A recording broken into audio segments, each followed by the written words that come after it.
स्वागत है आपका EN हिंदी चैनल पर। आज है 21 दिसंबर 2020। पेश है आज सुबह की सबसे बड़ी खबरें।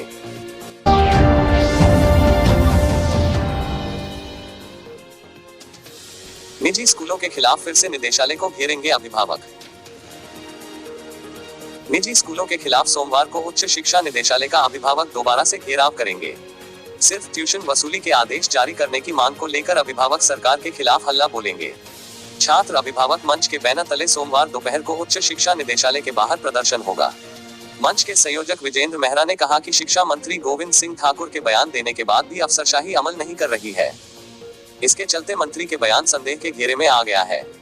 मंच के पदाधिकारियों ने मांग करते हुए कहा कि ट्यूशन फीस के अलावा एनुअल चार्जेस सहित सभी तरह के चार्जेस पर रोक लगाने के लिए जल्द से जल्द अधिसूचना जारी होनी चाहिए। उन्होंने कहा कि निजी स्कूलों की annual charges, computer fees, smart classroom व अन्य चार्जेस की वसूली पर रोक न लगाई तो आंदोलन तेज होगा। 24 और 28 दिसंबर को भी प्रदेश भर में प्रदर्शन होंगे।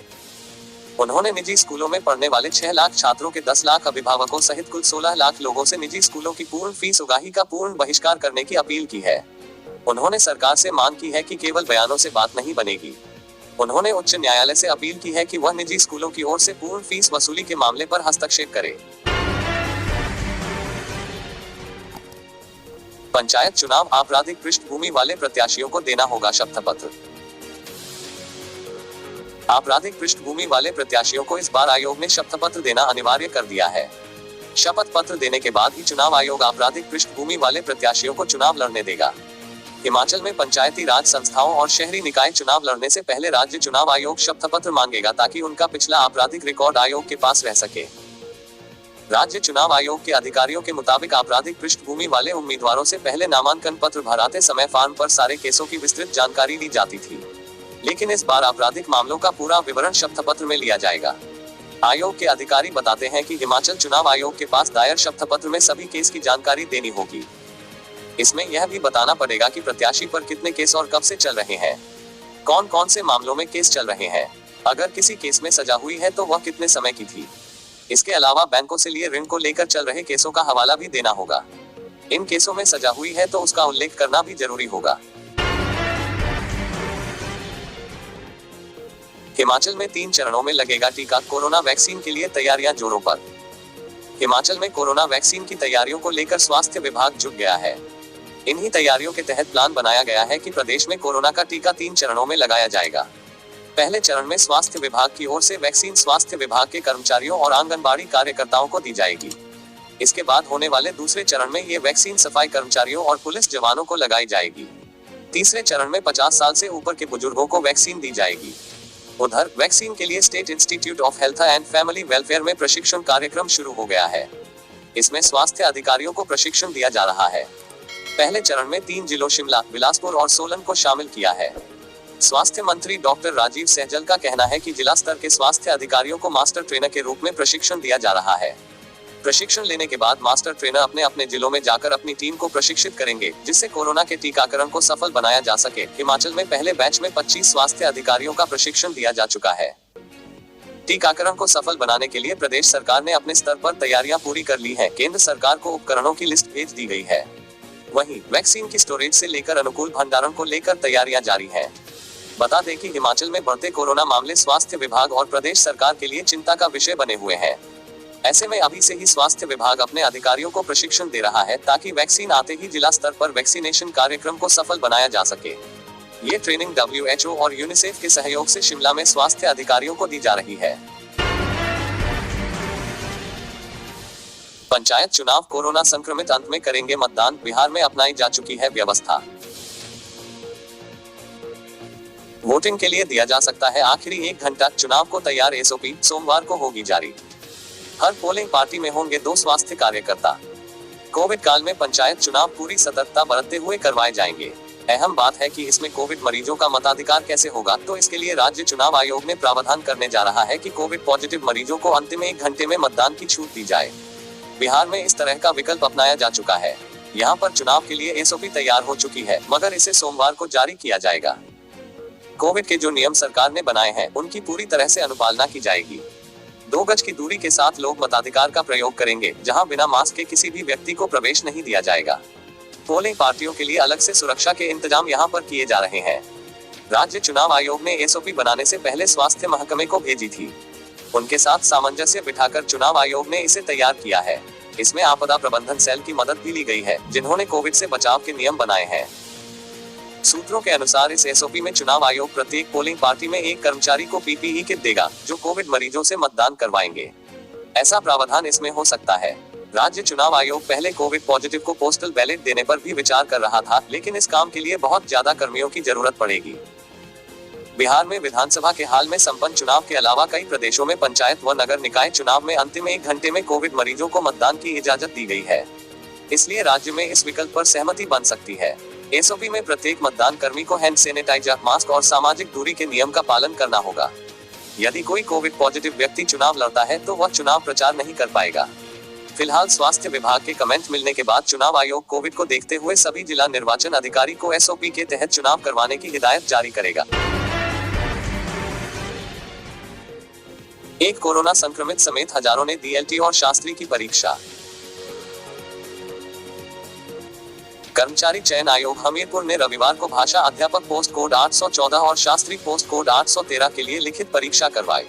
सुबह के सत्र में एलटी के 229 पदों को भरने के लिए लिखित परीक्षा करवाई गई। जिला मुख्यालयों में परीक्षा 10 से 12 बजे तक ली गई। प्रदेश के 9,433 अभ्यर्थियों के लिए 60 परीक्षा केंद्र बनाए गए थे। हमीरपुर जिले में एक कोरोना पॉजिटिव अभ्यर्थी ने भी एलटी की परीक्षा दी।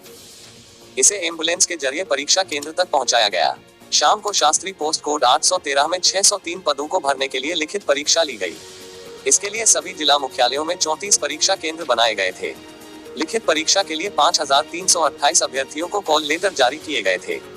ये परीक्षा 2 से 4 बजे तक ली गई। कर्मचारी चयन आयोग हमीरपुर के सचिव डॉक्टर जितेंद्र कंवर ने कहा, रविवार को प्रदेश के सभी जिला मुख्यालयों में परीक्षा करवाई गई। क्षय रोग उन्मूलन कार्यक्रम में हिमाचल देश भर में प्रथम। भारत सरकार के स्वास्थ्य विभाग ने जनवरी से जून माह तक जारी क्षय रोग उन्मूलन कार्यक्रम के आंकड़ों में हिमाचल को देश भर में प्रथम आंका है। वहीं प्रदेश में क्षय रोग उन्मूलन कार्यक्रम के संबंध में जिला स्तर पर जारी आंकड़ों में हमीरपुर जिला को प्रथम स्थान मिला है। भारत सरकार द्वारा यह आंकलन 9 विभिन्न मापदंडों पर किया गया है। एनएचएम हिमाचल प्रदेश के निदेशक डॉक्टर निपुण जिंदल ने बताया कि राज्य ने कोविड महामारी और लॉकडाउन के समय में भी इस कार्यक्रम के अंतर्गत उच्च मानकों को बनाए रखा है। राज्य में क्षय रोग की चेन को तोड़ने के लिए सरकार ने क्षय रोग डायग्नोज नेटवर्क बढ़ाया है। बागवानी और जल शक्ति विभाग में 3 साल में किए काम गिनाएगी सरकार। सूबे के जल शक्ति और बागवानी महकमे ने बीते 20 सालों में क्या क्या विकास कार्य किए हैं, सरकार इसका लेखा जोखा जल्द सार्वजनिक करेगी। इन दोनों विभागों को देख रहे मंत्री महेंद्र सिंह ठाकुर ने विभागीय अधिकारियों को निर्देश दिए हैं कि 2 दशक के दौरान कितने काम किए गए हैं और बीते 3 सालों में जयराम सरकार के कार्यकाल में कितने काम हुए हैं। मंत्री के आदेशों के बाद जल शक्ति और बागवानी महकमे के अधिकारी 20 सालों के दस्तावेज खंगालने में जुट गए हैं। जल शक्ति मंत्री महेंद्र सिंह ठाकुर का दावा है कि घर घर पानी पहुंचाने की दिशा में उनकी सरकार ने बेहतरीन काम किया है। जल जीवन मिशन के तहत इस काम के लिए हिमाचल को देश भर में अव्वल आंका गया है। राज्य सरकार के प्रयासों से पुरानी पेयजल योजनाओं की मुरम्मत के लिए एडीबी से 700 करोड़ से अधिक का प्रोजेक्ट मंजूर किया गया है। 3,200 करोड़ की ब्रिक्स बैंक परियोजना भी जल्द धरातल पर उतार दी जाएगी। जल जीवन मिशन के तहत केंद्र से मिली वित्तीय मदद से हजारों घरों में पेयजल कनेक्शन दे दिए गए हैं। इसी तरह हिमाचल को बागवानी राज्य बनाने के लिए 6,000 करोड़ से अधिक की एचपी शिवा परियोजना कार्यान्वित की जा रही है। इसके अंतर्गत मैदानी इलाकों में आम, अनार, संतरा, लीची, पपीता जैसे फलों को उगाने को तरजीह दी जाएगी। इनके लिए सिंचाई की सुविधा जुटाई जाएगी। इसी तरह फूलों की खेती के लिए पुष्प क्रांति योजना शुरू की गई है। महेंद्र सिंह ठाकुर ने बीते 2 दशक के दौरान इस तरह की विभिन्न योजनाओं की जानकारी मांगी है। उनके निर्देशों पर फील्ड से निदेशालय को जानकारी भेजी जा रही है।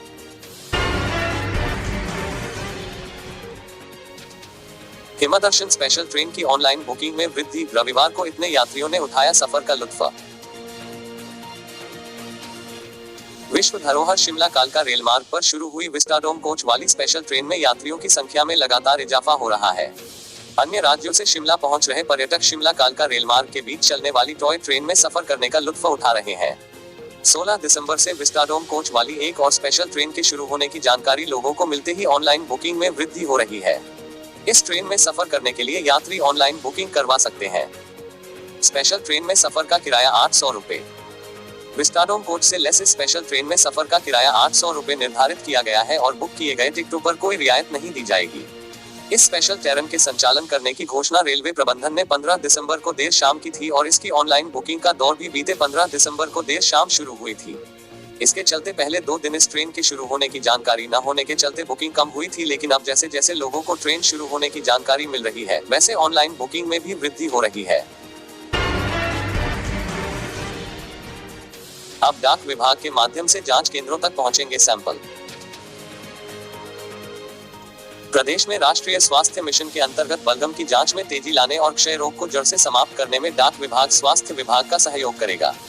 राष्ट्रीय स्वास्थ्य मिशन के निदेशक डॉक्टर निपुण जिंदल ने बताया कि इस संबंध में स्वास्थ्य विभाग और डाक विभाग के बीच एक समझौता ज्ञापन MOU हस्ताक्षरित किया गया है। उन्होंने बताया कि स्वास्थ्य कार्यकर्ताओं द्वारा विभिन्न स्थानों से बलगम की जांच के लिए एकत्र किए जाने वाले विभिन्न सैंपल्स को डाक विभाग अपने डाकघर व उप डाकघरों के माध्यम से CV, नेट केंद्र व अन्य जांच केंद्रों तक पहुंचाएगा, जिससे सैंपल्स की शीघ्रता से जांच की जा सकेगी और जांच में क्षय रोग का पता चलने पर ऐसे मरीजों का समय पर उपचार आरंभ किया जा सकेगा। निदेशक ने बताया कि डाक विभाग के साथ हस्ताक्षरित किए गए समझौता ज्ञापन MOU पर स्वास्थ्य विभाग की ओर से राज्य क्षय रोग अधिकारी डॉक्टर गोपाल बैरी ने हस्ताक्षर किए हैं। मुख्यमंत्री ने जारी किया गिरिराज साप्ताहिक का कैलेंडर। मुख्यमंत्री जयराम ठाकुर ने रविवार को हिमाचल प्रदेश सरकार के साप्ताहिक समाचार पत्र गिरिराज का कैलेंडर 2021 जारी किया। इस कैलेंडर में अटल टनल रोहतांग का मनोरम दृश्य दर्शाया गया है। इस मौके पर मुख्यमंत्री ने कहा कि गिरिराज साप्ताहिक एक ऐसा समाचार पत्र है जिसकी पहुंच प्रदेश के दूर दराज क्षेत्रों तक है। गिरिराज समाचार पत्र प्रदेश के लोगों को राज्य सरकार की नीतियों और कार्यक्रमों की झलक प्रस्तुत करने के साथ साथ राज्य के रीति रिवाजों और परंपराओं की जानकारी भी प्रदान करता है।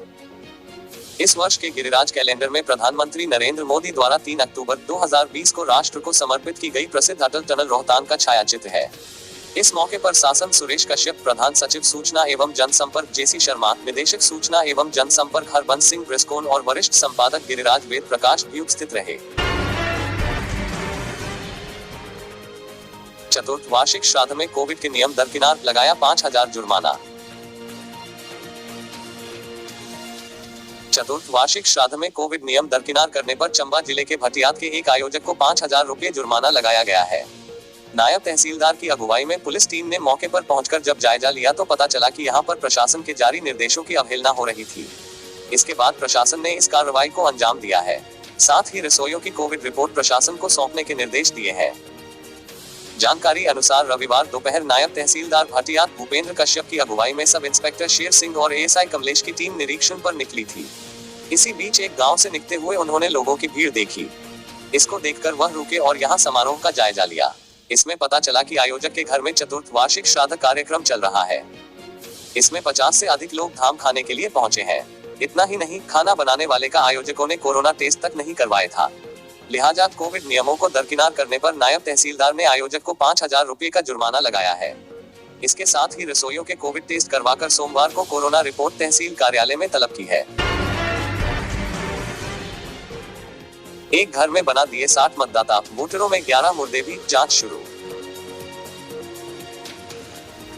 अपील का समय निकलने के बाद सुंदरनगर के सलाहवार की वोटर लिस्ट में भारी अनियमितताएं सामने आई है।